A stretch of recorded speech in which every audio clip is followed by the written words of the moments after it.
I appreciate you tuning in today as we look into God's Word. The title that I have given our brief study today is Don't Be Afraid to Be Defiant.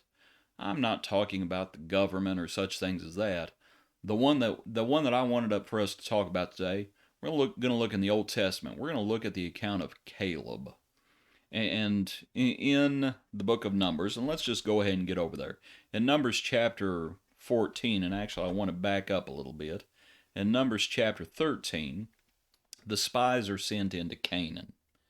And as that happened, and hopefully we're somewhat familiar with the account, they go, they spy out the land of Canaan, and they come back, and we know what happens. They came back, and you have the report of the spies. So after 40 days, and I just wanted to read just a little bit. Verse 7, they told him and said, We went to the land where you sent us. It truly flows with milk and honey, and this is its fruit. Nevertheless, the people who dwell in the land are strong. The cities are fortified and very large. Moreover, we saw the descendants of Anak there. The Amalekites, that's talking about the giants, by the way. The Amalekites dwelt in the land of the south. The Hittites, Jebusites, Amorites. All these people dwell there. Verse 30, Caleb quieted the people before Moses and said, Let us go up at once and take possession, for we are well able to overcome it.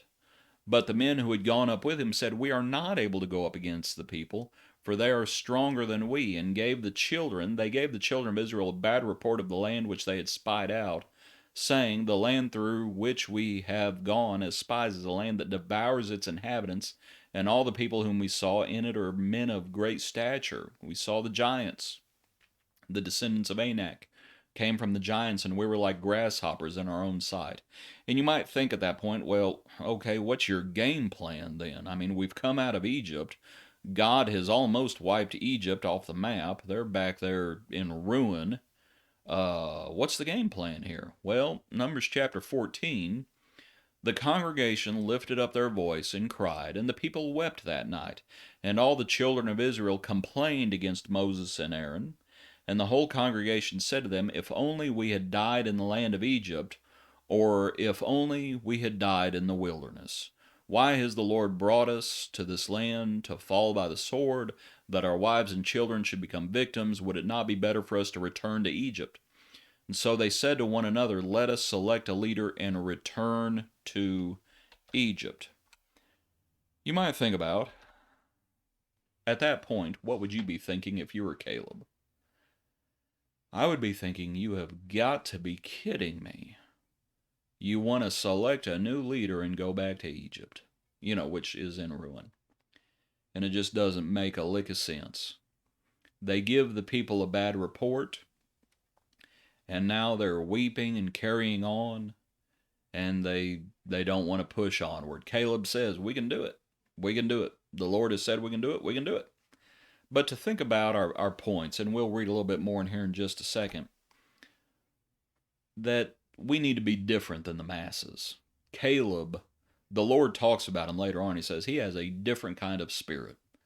We need to have a different kind of spirit in a land and in a time where so many people are absolutely petrified of doing anything. We need to be different. We need to be different than the masses. Here, Caleb needed to be different than his brethren. And he was different than his brethren. But at the same time, even as this was happening, and let's look back over there. I want you to see there in Numbers chapter 14. Verse 4, Let us select a leader, return to Egypt. Moses and Aaron fell on their faces before all the assembly of the congregation of the children of Israel. But Joshua the son of Nun and Caleb the son of Jephunneh, who were among those who had spied out the land, they tore their clothes. They were not lifting up their voice. They were not crying. They were not weeping that night. They tore their clothes. Undoubtedly, they were probably incredulous at what was happening, and they were probably extremely frustrated at what was happening. So they spoke to all the congregation in verse 7 of Israel, saying, The land we passed through to spy out is an exceedingly good land. If the Lord delights in us, then he will bring us into this land and give it to us, a land which flows with milk and honey. Verse 9. Only do not rebel against the Lord, nor fear the people of the land, for they are our bread, their protection is departed from them, and the Lord is with us. Do not fear them. Verse 10. And all the congregation said to stone them with stones, and the glory of the Lord appeared in the tabernacle. So, Caleb had a different kind of spirit, and he was different than all of his brethren. And the payoff for that was they want to stone Caleb and Joshua. Be different than the masses. That's what we should be. But because we are going to be different, because we are different than the masses, we need to know what the masses are going to do. They're not going to like it when we go against the grain. They are not going to like it when we defy their course of action that they are suggesting. They're not going to like it one bit. They didn't like it with Caleb. They're going to stone him. They want to stone him. Then the glory of the Lord appears. You might also consider, and for this one we won't read, but I want you to think about, because we know what's going to happen. They're going to be wandering in the wilderness for 40 years. Now I understand all those rebels, they're going to die in the wilderness. They're going to die in the wilderness. But Caleb and Joshua, and here as we talk about Caleb, Caleb said, we can do this. Do not rebel against God. Well, they rebelled against God, and they're going to die for it. Caleb is going to be wandering in the wilderness for 40 years before he gets back to the promised land. Now, he's going to make it. He's going to make it. But in a sense, he's going to also pay a price for his brethren's sin. You might think about that idea. Be different than the masses. Recognize what the masses are going to do. Namely, they're not going to be too happy with you. And in a lot of ways, and a lot of times, we are going to end up paying a steep price because of their sins. And we're going to be caught up in somewhat, what's that phrase that's sometimes used in war, collateral damage?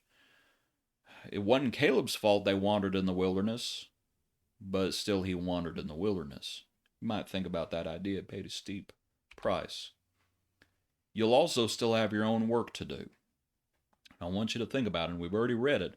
The people, they say, we've seen the inhabitants there, the descendants of Anak.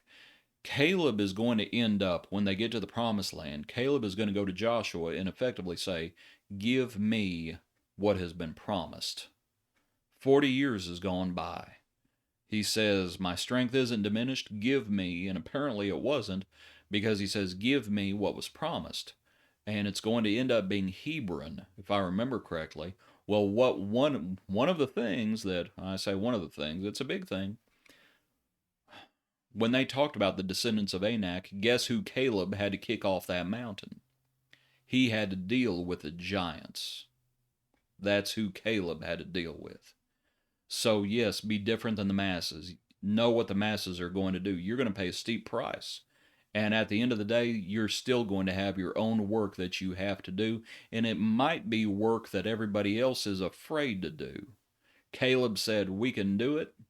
And now it's going to come down to he's going to have to do it. And the Lord was with him and blessed him. And those giants were defeated. That's what Caleb did. Hope you didn't think David was the only one that had to deal with giants. Caleb did as well. You can read that account for yourself. Talks about such things later on. But don't be afraid to be defiant, because Caleb certainly was. Hope this study's been beneficial to you. Hope you have a good day. Hope you had a good weekend, and I hope you tune in tomorrow for another brief look into God's Word. Thanks for being with us today.